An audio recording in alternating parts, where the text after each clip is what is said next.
Allora, adesso siamo un po' dentro la norma, siamo dentro la nuova norma sostanzialmente. Beh, soddisfatti? Sì.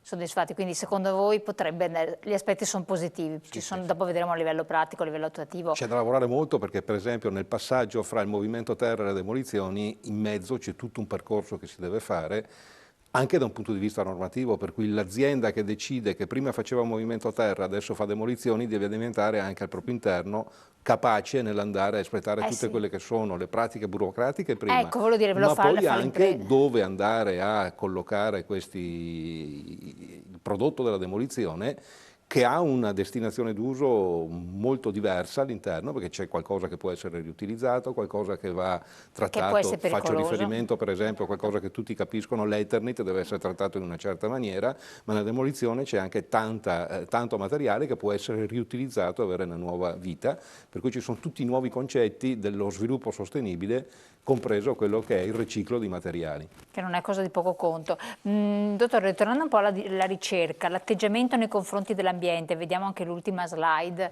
perché qua si innesca sostanzialmente, demolisco, acquisisco come ci spiegava anche il consigliere regionale, il presidente della commissione, dei crediti che trasferisco, ma la finalità è sostanzialmente recuperare territorio, perché bisogna ribonificare quest'area con tutti gli strumenti necessari.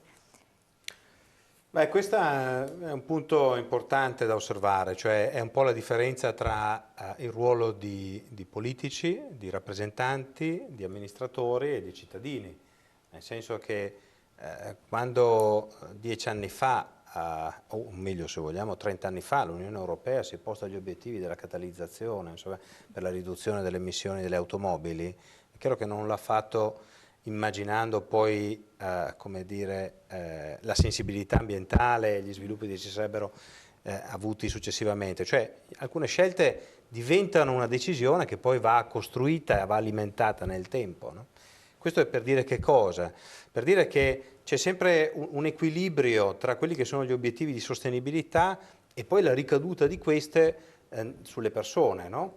E allora noi dobbiamo capire in che modo perseguire allo stesso tempo un obiettivo di sostenibilità e miglioramento dell'impatto sull'ambiente e nello stesso tempo però anche qualità, efficienza e risparmio per le persone, altrimenti non basta.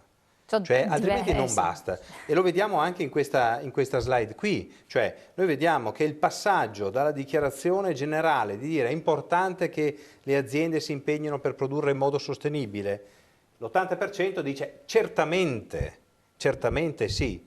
Sei disposto a pagare di più per prodotti che rispettano, la percentuale si dimezza, ok? Cioè non è una situazione drammatica, però attenzione, la percentuale si dimezza, quindi dobbiamo sempre contemperare questi due elementi qui, cioè la politica, che significa la capacità di immaginare anche un futuro, e la capacità poi di portare anche le persone verso questo futuro, ma non assegnando a loro l'onere di essere gli apripista, E quindi da questo punto di vista qui, attenzione, dobbiamo sì darci degli obiettivi, ma dobbiamo anche capire come questi impattano poi concretamente sulla vita delle persone e concretamente migliorare che cosa? Consumi, qualità, comfort, sicurezza, questi sono gli elementi con cui dobbiamo immaginare gli interventi.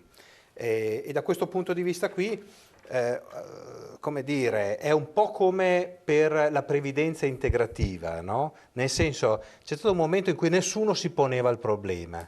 Adesso stiamo, no, battendo per dire guardate, tutti a partire dai 18 anni bisogna investire su quello, diventa una forma di risparmio.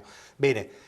Qualche anno fa si diceva la casa era per sempre, uno ci viveva e poi ci usciva orizzontale, insomma a quel punto lì, adesso invece uno può fare, può migliorare, può investire, può iniziare a farlo anche a 65, a 70 anni, prima di essere troppo anziano, no? Ma quindi per adeguarla, ed è quella la categoria che fortunatamente ha più disponibilità economica. No, questo è importantissimo, volevo allacciarmi a questo ponendo la domanda anche al professor Della Pupa, ma il grosso, da queste analisi, qual è secondo lei il grosso limite pratico? Allora, il limite pratico è vedere solo un pezzo, Cioè, Cioè quello che noi di fatto abbiamo, perché si sono intravisti sì, diversi aspetti diciamo è interessanti. non capire che è nella globalità dell'insieme delle soluzioni che possiamo trovare poi il vero, diciamo, la vera convenienza, quello che diceva prima il Presidente Ma cos'è Bonomo, cioè paura? ma un po' sì, perché poi dalla ricerca emerge anche una certa titubanza, no? La certezza dei costi. È che noi siamo sempre concentrati su quanto costa nell'immediato quello che facciamo e non guardiamo negli anni successivi quanto beneficio Molto abbiamo dagli pragmatismo. interventi, no? Per cui quanto mi costa oggi in fattura questa cosa, posso avere uno sconto immediato, no? Tra l'altro adesso c'è questa norma abbastanza assurda che hanno inserito nel decreto crescita, per cui il cliente può addirittura chiedere lo sconto immediato al piccolo imprenditore, no? Rispetto alla defiscalizzazione, cioè sono questi elementi che sono stati inseriti pensando di agevolare, ma si guarda solo un pezzetto, non si guarda l'insieme delle politiche che vanno fatte. Se noi dobbiamo fare, come per le Olimpiadi, una politica di strategia di insieme, che è una strategia territoriale, in questo caso per quanto riguarda questa norma, ma anche una strategia di benessere complessivo, noi dobbiamo mettere assieme tanti pezzi. Allora, oggi è importante che le imprese, i professionisti sappiano spiegare bene ai propri futuri clienti come è l'insieme delle cose che garantisce il benessere complessivo. Cioè non è solo ti faccio il cappotto così risparmi sul riscaldamento e dopo uno si trova la muffa in casa. Ah sì, ma non hai voluto fare la ventilazione meccanica controllata perché ti costava 3.000 euro di più. Cioè è l'insieme delle cose, ma se io ti faccio vedere non solo quanto costa, ma quando nei prossimi 20 anni tu risparmi dal punto di vista delle bollette, delle malattie, delle medicine e tutto il resto, cosa che per esempio gli studi recenti hanno dimostrato, tu fai presto, oggi i bot a 30 anni, i BTP a 30 anni fruttano il 2,3% lordo, no? Se noi mettiamo le stesse cifre che pensiamo di investire lì, no? E io dico sempre scherzando, i BTP, i bot sono sicuri se lo Stato non fallisce, quindi Certo. auguriamo tutti che lo Stato italiano non fallisca, però anche quello non è un investimento proprio sicurissimo, ma mettiamo che sia l'investimento più sicuro. Se invece quei soldi là vengono messi nei muri delle nostre case, no? Quei soldi sostanzialmente possono fruttare dal 10 al 13%, cioè 4-5 volte di più. Questi gli studi l'hanno dimostrato. Allora, ha più senso metterli lì o ha più senso metterli di là? Solo che qualcuno deve raccontare Va anche spiegato, che sì. in effetti io posso fare l'intervento a casa tua senza che tu vai via di casa.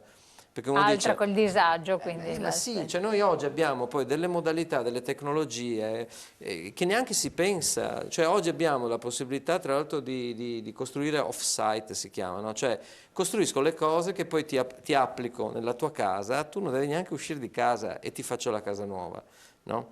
Cioè c'è un sistema che non è un sistema solo per la parte industriale, è un sistema molto artigianale, infatti vuol molto dire, ma sono pronti gli artigianale. artigiani?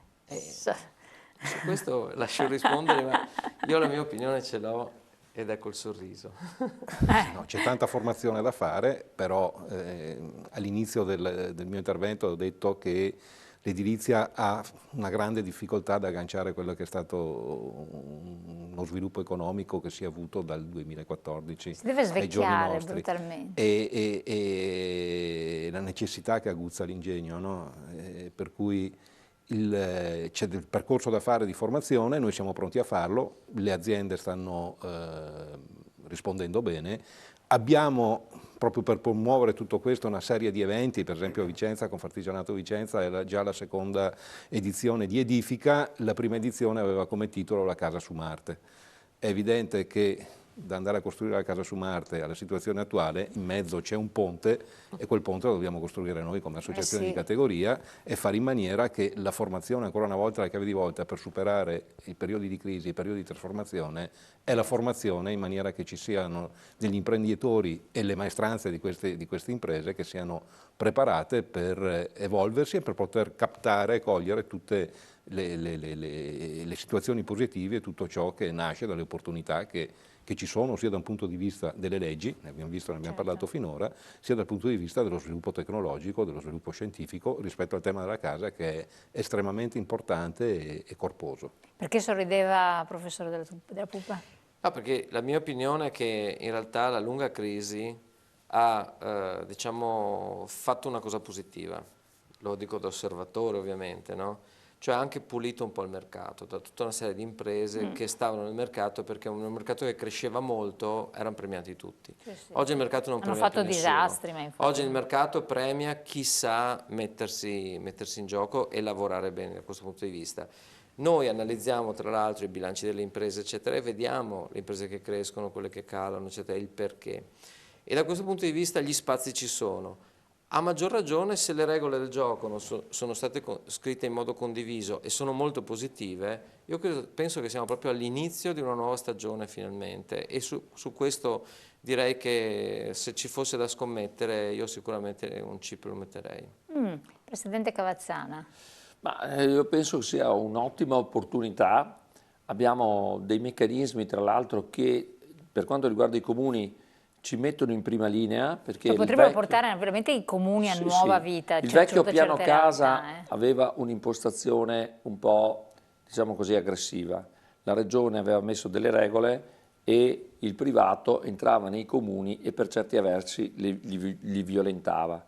Una parte di questa violenza è stata tolta. Perché non entravano, i comuni non potevano Perché il comune non sindacare. poteva opporsi. Faccio un esempio molto pratico. In alcune parti della nostra regione, ad esempio posti turistici, si sono trasformate le villette in condomini da 6-7 appartamenti e mancavano i parcheggi. Quindi uno che si è comprato una villetta al mare si è trovato con 4-5 condomini intorno e con una impossibilità di andare a parcheggiarci la macchina perché naturalmente i condomini fatti, apportando un certo numero di persone in più, creavano dei problemi. Questo è un esempio esemplificativo per dire che il piano casa ha portato delle cose positive, ma con l'ottica di rimuovere e di dare aiuto al settore ha anche creato delle distorsioni. Nel nuovo piano casa questo è stato in pratica congelato. Su questo abbiamo lavorato molto con la nostra Presidente ed è passato in Regione una cosa significativa, ovvero interventi superiori ai 2000 metri cubi, ovvero interventi che superano l'altezza di una determinata percentuale, passano attraverso il Consiglio Comunale. Quindi nel momento in cui ho interventi significativi che possono impattare in maniera non positiva nell'ambito delle nostre comunità, abbiamo possibilità di portare avanti questi controlli. E questo è il primo aspetto. Il secondo aspetto è che con tutto il sistema legislativo che abbiamo già in essere, collegato con la norma regionale che ci permette di non solo modificare e rigenerare un edificio, ma di trasportare un volume che andremo a definire come comunità, quindi noi come comunità andremo a definire come comuni alcuni edifici che non sono più funzionali. Faccio un esempio pratico, qui fuori dalla porta abbiamo un intervento che da anni diciamo che non è più funzionale. Perché? Perché abbiamo una serie di condomini che hanno arrivati ad avere delle situazioni di degrado eccessive, quindi questo sistema con la nuova norma si accelera molto, nel senso che io identifico questo edificio, ok? E posso addirittura cancellarlo completamente trasportando quel volume in un altro posto. Questo cosa significa in termini pratici? Cosa che in Inghilterra capita in maniera ordinaria, che se ho una situazione di degrado con un sistema molto pratico ed efficiente posso tirare via quella situazione di degrado, rigenerare quell'area e spostare però quel volume in un'altra parte dove posso riqualificare quel volume in altro modo.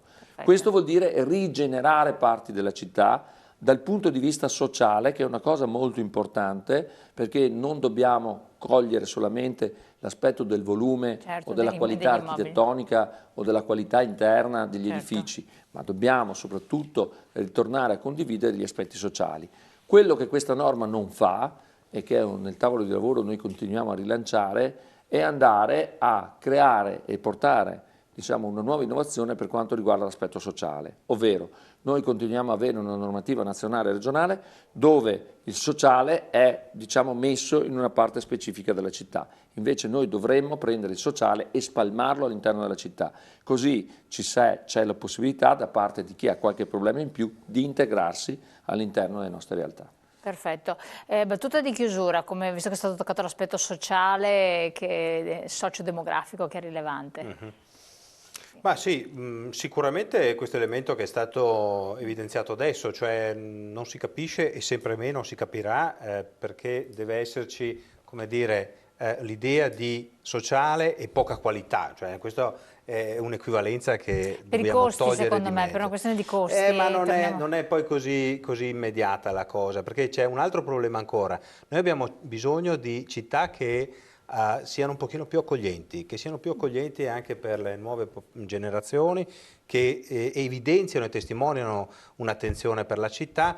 Nei decenni scorsi non è stata così, abbiamo creato città ciambella in cui crescevano le Adesso le periferie si svuotano e adesso ci troviamo a lamentarci ovviamente che i centri urbani non si sostengono, sono vuoti, eccetera. È una dinamica che va invertita radicalmente. Perfetto, non abbiamo più tempo a disposizione. Io vi ringrazio tutti quanti voi. Dovevo dire una battuta di chiusura, Presidente.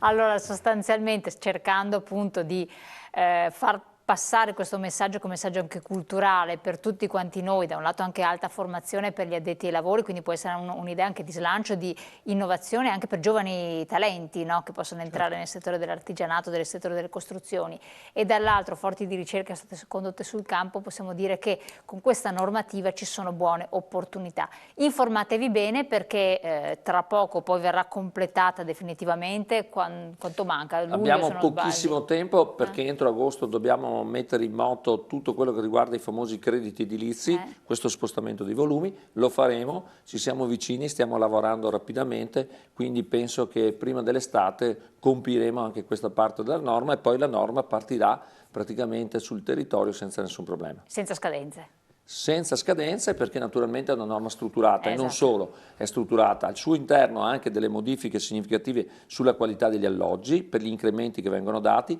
e questa parte di norma non torna in Consiglio regionale ma viene aggiornata in itinere. Assoluta novità in campo legislativo della Regione Veneto che siamo riusciti a far passare proprio perché una legge non è statica ma con le innovazioni che ci sono ogni giorno continua ad essere aggiornata continuamente. Perfetto, grazie a tutti quanti voi, grazie a voi di averci seguito, come sempre la puntata la potete poi ritrovare sul web e noi ci rivediamo domani, grazie.